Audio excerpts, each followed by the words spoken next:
Peluang kedua. Idea asal zero. Penulis Prince of Noob.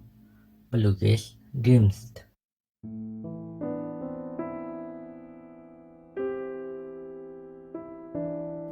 Saban hari, manusia akan berpusu-pusu berkejaran mencari rezeki dan sibuk dengan urusan harian.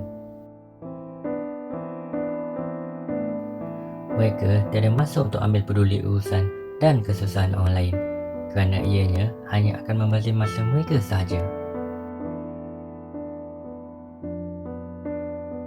Dan aku juga tidak terkecuali dengan rutin harian yang kadang-kala melemaskan dan kejam.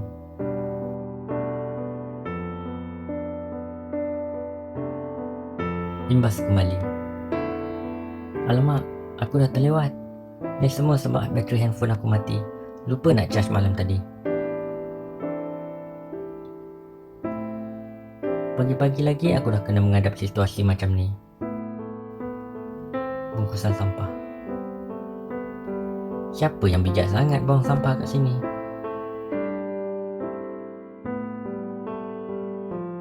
Kenapalah mentaliti orang zaman sekarang ni teruk sangat. Nak tak nak, kena buang juga.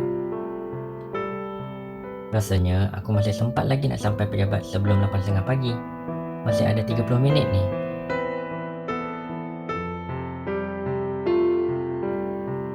Vroom. Apa? Tukar tempat meeting? Kenapa tak beritahu awal-awal?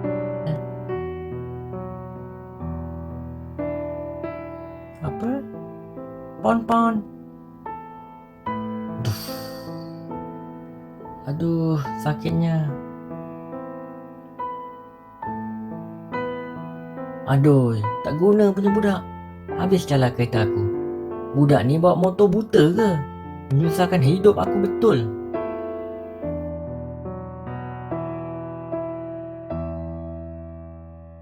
Khairul, kenapa lewat?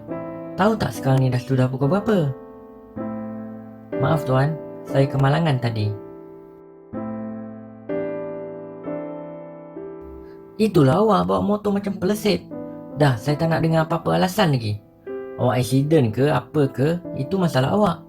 Yang saya tahu 8.30 pagi awak dah ada kat meja awak. Baik tuan, maaf.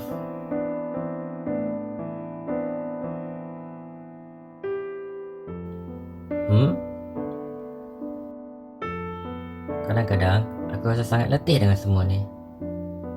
Khairul, kau tolong siapkan. Aku kena pergi jumpa klien.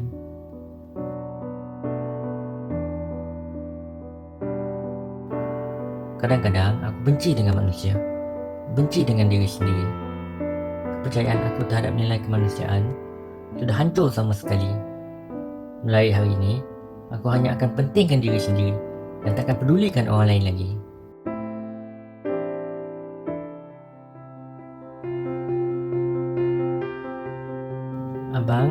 Abang tak apa-apa ke? Budak kecil. Saya tengok abang nampak sedih je dari tadi.